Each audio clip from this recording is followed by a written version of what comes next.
400ಕ್ಕೂ ಹೆಚ್ಚು ಸೀಟನ್ನು ಕೊಡಬೇಕು ಅಂತ ಜನ ತೀರ್ಮಾನ ಮಾಡಿದ್ದಾರೆ.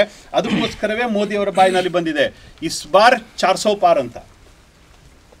400 ಸೀಟುಗಳಿಗೂ ಜಾಸ್ತಿ ನಾವು ಗೆಲ್ಲಬೇಕಾದ್ರೆ ಒಂದೊಂದು ವೋಟ್ ಇಂಪಾರ್ಟೆಂಟ್, ಒಂದೊಂದು ಸೀಟ್ ಇಂಪಾರ್ಟೆಂಟ್.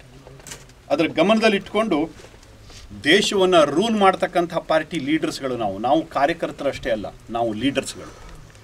ಇದನ್ನು ಗಮನದಲ್ಲಿಟ್ಕೊಂಡು ಒಬ್ಬ ಲೀಡರ್ ಹೇಗಿರಬೇಕು ಅದನ್ನು ನೀವೇ ಯೋಚನೆ ಮಾಡಿ. ನಿಮ್ಮ ಧ್ವನಿ ಹೇಗಿರಬೇಕು, ನಿಮ್ಮ ನಿಲುವು ಹೇಗಿರಬೇಕು, ನಿಮ್ಮ ಗತ್ತು ಹೇಗಿರಬೇಕು, ಇದನ್ನು ಯೋಚನೆ ಮಾಡಿ.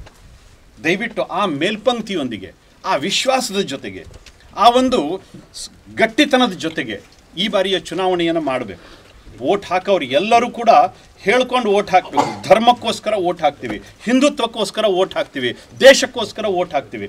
ಈ ಸಂಕಲ್ಪದ ಜೊತೆಗೆ ವೋಟ್ ಮಾಡಬೇಕು. ಇಷ್ಟು ಮಾಡಿದ್ರೆ ಮುಂದಿನ ಚುನಾವಣೆ ಅಷ್ಟೇ ಅಲ್ಲ, ಮುಂದಿನ ಹಲವು ಚುನಾವಣೆಗಳನ್ನು ನಾವು ಗೆಲ್ತೀವಿ. ಗೆಲ್ತಾನೆ ಇರಬೇಕು. ಒಂದ್ಸರಿ ಗೆದ್ದರೆ 2 ಸರಿ ಗೆದ್ದರೆ ಸಾಕಾಗೋದಿಲ್ಲ. ಕಳೆದ 75 ವರ್ಷದಲ್ಲಿ ಕಾಂಗ್ರೆಸ್ ಮಾಡಿರೋ ಅತ್ಯಾಚಾರ ಇಷ್ಟಿದೆ. ಇದನ್ನು ಸಂಪೂರ್ಣವಾಗಿ ಸುಧಾರಿಸ್ಕೋಬೇಕು ಅಂತಾದರೆ ನಾವು 1-2 ಚುನಾವಣೆಯಲ್ಲಿ ಗೆದ್ದರೆ ಆಗೋದಿಲ್ಲ. ಬದಲಾಗಿ ಇನ್ನೂ 10, 20, 30, 40 ಚುನಾವಣೆಗಳನ್ನು ಗೆಲ್ಲಬೇಕು. 1000 ವರ್ಷಗಳಲ್ಲಿ ನಾವೇನು ಕಳ್ಕೊಂಡ್ವೋ, ಒಂದು ದೇವಸ್ಥಾನ ಗಳಿಸ್ಕೋಬೇಕಾದ್ರೆ 500 ವರ್ಷ ತಗೊಂಡಿತು.